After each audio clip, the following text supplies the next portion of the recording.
তো এখানে আসলে একটা কোশ্চেন মার্ক থেকে যায় যে বর্তমান প্রশাসনের যে নজরদারি আছে সেটা অনুযায়ী এটা নজরদারি থেকে যায় যে আসলে উনিও কি যে এই সেম ধরনের স্ট্র্যাটেজি নিয়ে কি আসছেন কিনা, বা যেহেতু উনিও নিকট আত্মীয়। বাবা মা চাচা ফুফু সন্তান তারা যদি আবেদন করেন তাদেরকে ওই ভিসা পাওয়ার সম্ভাবনা কতটুকু? নতুন যে অ্যাপ্লিকেশন গুলো ওরা হয়তো একটা সিস্টেম ক্রিয়েট করেছে।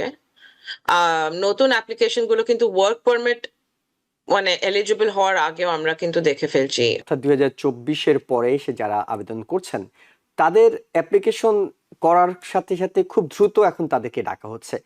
এখন কি ওয়ার্ক পারমিট আগে নেমে আসছে নাকি দেরি হচ্ছে, কিংবা তারা অনেক কিছু যাচাই বাছাই করে তারপর ওয়ার্ক পারমিট দেওয়ার সিদ্ধান্ত নিচ্ছে? যারা এখন অ্যাজাইলাম অ্যাপ্লিকেশন করছেন, মানে একটা তো সময় ছিল যে আগে আপনাকে ডাকার জন্য অনেক লম্বা সময় লাগতো যেহেতু ব্যাকলগ ছিল। কেউ কেউ বলছেন যে এই সময়টাতে অর্থাৎ 2024-এর পরে এসে যারা আবেদন করছেন তাদের অ্যাপ্লিকেশন করার সাথে সাথে খুব দ্রুত এখন তাদেরকে ডাকা হচ্ছে। মানে আপনাদের অভিজ্ঞতা কি বলে, এখন কি খুব আগে আসলে আগে পাবেন ভিত্তিতে হচ্ছে নাকি যারা অনেক আগে করেছে তাদেরকে ডাকছে? কাদেরকে ডাকছে আসলে? ঠিক বলেছেন। আমরা অনেক দেখছি কি রিসেন্ট অ্যাপ্লিকেশন ওরা কিন্তু প্রসেস করছে, অনেক যেইগুলো পড়ে রয়েছে অনেক বছর ধরে ওইগুলো মানে স্লো মুভিং স্টিল। বাট নতুন যে অ্যাপ্লিকেশন গুলো ওরা হয়তো একটা সিস্টেম ক্রিয়েট করেছে। নতুন অ্যাপ্লিকেশন গুলো কিন্তু ওয়ার্ক পারমিট মানে এলিজিবল হওয়ার আগেও আমরা কিন্তু দেখে ফেলছি ওরা অ্যাসাইলাম ইন্টারভিউ এর জন্য ডাকছে।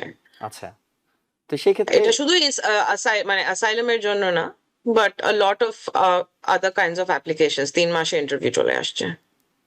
অর্থাৎ 3 মাসের মধ্যে একটা ফাইনাল সিদ্ধান্ত দিয়ে দিচ্ছে আপনি কি আসলে থাকতে পারবেন, ওরা অ্যাকসেপ্ট করছে অথবা অ্যাকসেপ্ট করছে না, এরকম একটি It পরিস্থিতি is, তৈরি I করছে। think, a part of the same effort by the administration to expedite, মানে expedite তাড়াতাড়ি করে ফেলা, কেন এত ব্যাকলগ সিস্টেম। হুম হুম। সিস্টেমটা at the end of the day it is backlogged, so I think they're trying to process things in a quick way. তাহলে রেজাল্টটা কি দেখছেন আপনাদের অভিজ্ঞতা থেকে? এই যে দ্রুত করে ফেলা হচ্ছে, 3 মাসের মধ্যে করে ফেলা হচ্ছে, বেশিরভাগ ক্ষেত্রে কি নেগেটিভ রেজাল্ট আসছে নাকি মানে আগের মতোই যদি স্ট্রং কেস থাকে তাহলে সেটি অ্যাপ্রুভ হচ্ছে, যদি আপনার কেসটা দুর্বল হয় তাহলে সেটি অ্যাপ্রুভ হচ্ছে না, নাকি তাড়াহুড়া করতে গিয়ে খুব দ্রুত রিফিউজ করা হচ্ছে? তারা আই উড নট সে কি তাড়াহুড়ো করা করছে। আমি অনেক অ্যাসাইলাম অফিসে অনেকক্ষণ বসে থাকি, কেননা ওরা নিজের টাইম নেয়। They take their own time with each applicant. Approval again depends on the case, এরকম নাকি অ্যাপ্রুভাল হচ্ছে না। লিগাল চেঞ্জ যেইগুলো হয়েছে ওইগুলোর জন্য তো ওদের অ্যাডিয়ার করতে হবে অফিসার্সদের। But other than that procedural process is pretty much it's pretty much similar, ওরা টাইম নিচ্ছে। বাট অ্যাপ্রুভালস অফ কোর্স দেখছি কেসের উপর ডিপেন্ড করে। ওয়ার্ক পারমিটের কথা আপনি বলছিলেন যে অনেকের ওয়ার্ক পারমিটের আগেও ডাকছে, এখন কি ওয়ার্ক পারমিট আগে নেমে আসছে নাকি দেরি হচ্ছে, কিংবা তারা অনেক কিছু যাচাই বাছাই করে তারপর ওয়ার্ক পারমিট দেওয়ার সিদ্ধান্ত নিচ্ছে? ওয়ার্ক পারমিটের অ্যাকচুয়ালি এখন অনেক টাইম লাগে, হুম হুম। at least 12 to 13 months 13 লাগছে। মান্থস 13 months লাগছে 765 এর জন্য। ওকে।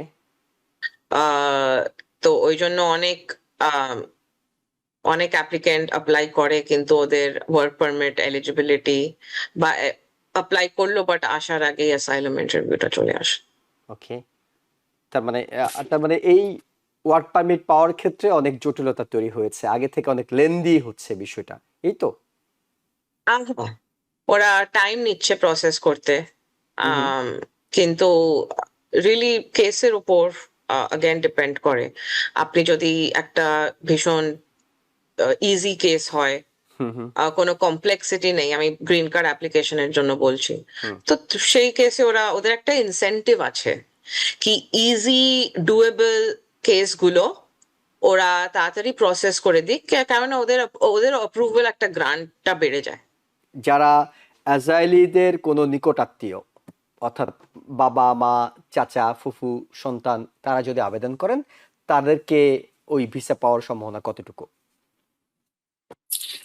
জি, যেরকম আপনার বললেন, অ্যাটর্নি রাঞ্জা বললো যে এটা আসলে আহ, এটাই দেখা হবে যে উনি যখন এই দেশে এসে পদার্পণ করবেন এরপর ওনার কিরকম চান্সেস আছে যে উনিও সেই অ্যাজাইলাম অ্যাপ্লিকেশনের মধ্যে শামিল হবেন বা উনি এখানে থেকে যাবেন, যেহেতু তার নিকট আত্মীয় অলরেডি এসে এখানে অ্যাজাইলাম ফাইল করেছেন।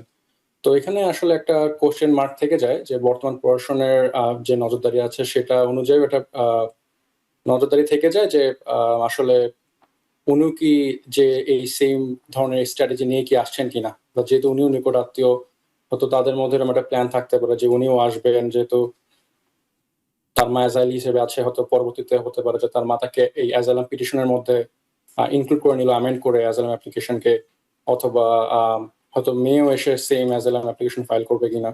তো এই জিনিসগুলো আসলে ওরা দেখতে পারে, বাট তার মানে এই না যে একেবারেই যে সম্ভাবনা হবে না। নেই এটা বলা। এটা মানে অ্যাটর্নি জেনারেল ভাই বললেন যে মেবি, সো মেবি মানে হচ্ছে সম্ভাবনা থাকতে পারে। আবার হতে পারে যে যদি সে এস্টাবলিশ করতে পারে যে না, সে এসে আবার ফেরত আসবে বাংলাদেশে, তার অনেক তার রেসপন্সিবিলিটিস কমিটমেন্ট আছে, তার ব্যাংক অ্যাকাউন্ট, তার অন্যান্য সম্পর্ক সবকিছু মিলে যদি সে যে আসবে সে এস্টাবলিশ করতে পারে যে সে ফেরত আসবে, তাহলে কোনো সমস্যা হয়তো হওয়ার কথা না।